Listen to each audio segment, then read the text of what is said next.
New York City. It's King Kong's favorite place to pole dance. For most of the country, election season isn't happening until next year. But for America's biggest and most Apple-like city, the mayoral election is already in full swing. And there's no shortage of candidates trying to fill Bill de Blasio's freakishly large shoes. Now to the race to become the next and 110th mayor of New York City. A large and diverse group running for the open seat. Mayor de Blasio, of course, is term limited. Entrepreneur Andrew Yang joins a big field that includes Borough President Eric Adams, Controller Scott Stringer, former HUD Secretary Sean Donovan, and former Citibank executive Ray McGuire. New York has never elected a woman as mayor. This time around, Maya Wiley, Catherine Garcia, and Diane Morales are hoping to change that. We have waited 400 years to break this particular glass ceiling. You've never seen a candidate quite like Paperboy Love Prince. They're an artist, a rapper, an activist as well, and the owner of the Love Gallery in Bushwick. One of the things that I've wanted to establish is a love ticket, so we can have more positive reinforcement in the community. That's saying that if you're out there and you're helping an old lady across the street and a cop sees you doing, hey, you're helping an old lady across the street, I'm writing you a ticket, a love ticket, for $150 for doing something positive. Keep going. Okay, this is a nice idea. But if you ask me, people shouldn't be doing random acts of kindness to get money, all right? They should be doing it for Instagram likes. But this is a heartwarming story still, don't get me wrong. I mean, now we're gonna get to hear the chief of police be like, yesterday, our love patrol gave a man a love ticket for picking up some litter. But when the suspect failed to comply, the officer had to shoot him. Now, sadly, Paperboy Love Prince is not doing very well in the polls. In fact, even though there's more people in this race than masturbators inside the Port Authority bus terminal, there is one candidate who's been on top since the very beginning.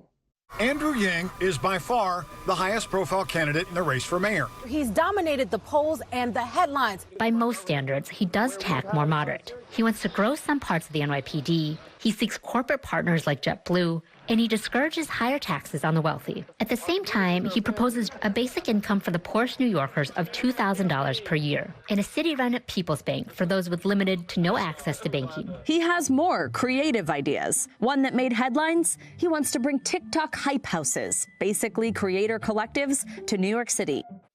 Yes, a TikTok hype house. This is the perfect policy for everyone in New York who's gone, I love this city, I just wish my neighbors were louder. Now, for our older viewers who may not know what a TikTok hype house is, it's basically a place where influencers make videos while they live together, sort of like on The Real World. And for our younger viewers, The Real World was a popular reality show back in the 90s where people lived together in a house. And now it's making a comeback. And for our viewers who play for the Jets, a comeback is when a team is losing, but then they actually win the game. Now, it might not come as a surprise that Andrew Yang has been dominating this race. I mean, after making a name for himself with a presidential run last year, he's one of the only candidates that most people had even heard of. And it's just a fact that name recognition can instantly catapult you to success.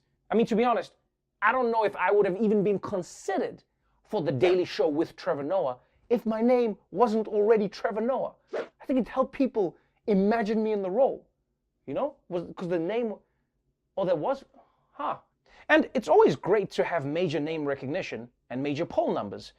But you know what always comes next? Major backlash.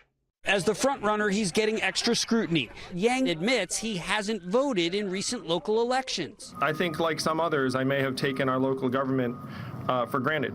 Andrew Yang is deflecting some criticism after he tweeted this video, a trip to the bodega, depending on what you want to call it. New York City relies upon its 14,000 bodegas so much. I love bodegas. Many shot back, saying this doesn't look like a bodega at all. Andrew Yang facing backlash tonight for suggesting there should be more enforcement of unlicensed street vendors in New York. After an LGBTQ mayoral forum with the Stonewall Democratic Club, Yang was called out of touch and tone deaf about gay issues. They said it was like he never met a gay person in his life. You're so human and beautiful. You make New York City special. When COVID first hit in March, Yang and his family went to their second home in upstate New York. He later told The Times, can you imagine trying to have 2 kids on virtual school in a 2-bedroom apartment and then trying to do work yourself? Okay, now that is a gaffe. Can they imagine it? My man, New Yorkers lived it. The only part that most New Yorkers can't imagine is having a second bedroom. I mean, look, I'm not a politician, but just a little bit of advice. You never want to start a sentence with, "Can you imagine?" and then just describe most people's lives. Like if you're running for mayor of the Shire, you never say, "Can you imagine being 3'6"? You wouldn't be able to reach anything. Now, surprisingly, these missteps haven't seemed to hurt Yang too much. But that doesn't mean that he should start inviting TikTok stars to join him at the mayor's mansion just yet. Because recently, another candidate caught up to him in the polls. Former NYPD police captain Eric Adams. And if you want a sense of Adams' general vibe, well, this will give you a pretty good idea. Eric Adams has yet to comment on a video from 2011 where he shows parents how to search their homes for any illegal items their children might bring in. No one can state that you can't search a room in your own home. You write the Constitution. There are no First Amendment rights inside your household. You can look at a jewelry box of this nature, maybe a simple jewelry box, but if you look through it closely, you don't know what your child may be hiding. For instance, a gun could be hidden. When your child brings in his popular knapsack with many different locations, look through it to see what exactly is your child carrying in addition to a book. Something simple as a crack pipe, a used crack pipe. Behind a picture frame, you can find bullets. Just look and see what's inside your bookcases. It could be more than just books. Perfect place to hide cocaine or other illegal substance inside the room. Something simple as a baby doll. Could be just a baby doll, but also it could be a place where you can secrete or hide drugs. Holy shit! Who is this kid? El Chapo's long-lost son? Yo, let me tell you something. If I went through my kid's bedroom and I found all that stuff, I would not confront them about it. Yeah, I'd go to my spouse like, "Yo, baby, we gotta move out of the house. As soon as he leaves, we move to another country, we start a new life. This kid is not playing." But if this video shows one thing about Eric Adams, it's that he is thorough as hell. I half expected him to be like, "Don't forget to look everywhere. Even a mayoral candidate can be a great place to hide drugs." Now, Eric Adams has been surging recently, and in part, this is because of his tough on-crime approach, which is appealing in a city where shootings have soared 83% in the past year. But he's not the only threat to Yang. Former Sanitation Commissioner Catherine Garcia just received the endorsement of the New York Times, and Comptroller Scott Stringer has been in the mix until recently when he was accused of sexual misconduct, which could hurt his mayoral campaign. But the good news for him is that'll definitely qualify him to be governor. And what makes the race even more unpredictable than usual is that this will be the first time New York City uses ranked choice voting. Right? Which means that instead of voting for just your favorite candidate, voters can rank up to 5 candidates in order of preference. The question is, do New Yorkers even know 5 candidates? Well, we sent Michael Kosta out into the streets to find out. Ranked choice voting is how New Yorkers will pick their next mayor. So I hit the streets to see what they think about this exciting new way to vote. Are you familiar with ranked choice voting? Yes. You think this is a good idea for New York to try this? I think it's great. And you're familiar then that for the first time ever, there'll be ranked choice voting? I am familiar with that, yes. And how many of those votes do you get? Oh, 3. 3, sure. I think the answer's 5. The answer is 5. Okay. Well, they basically understand ranked choice voting and they love it. So picking their top 5 candidates should be a breeze. Yeah, I guess I'll start with number 5.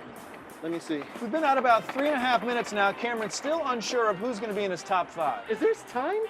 It should be timed. The next one's going to be, I'll tell you that much. So, okay, top 5. Let's go with our number 1 top pick. Okay.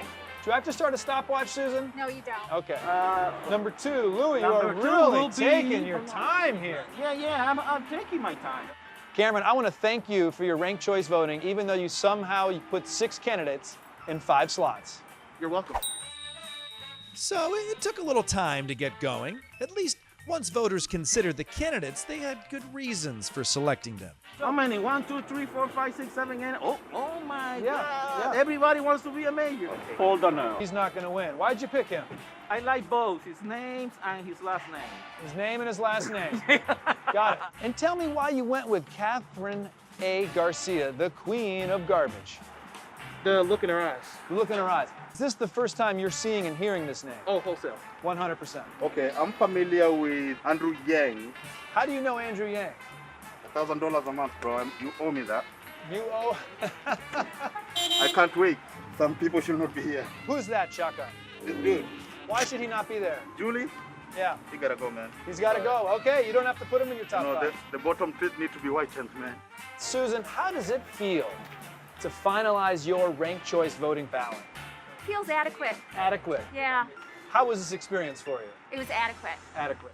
It looks like ranked choice voting will be tough for some this upcoming election, but at least there's one candidate all New Yorkers could agree on. I'll give it to Kosta. Costa takes number 5, which means I'm on the board. Oh, you're the one. And number 5, I will be picking your face. My face.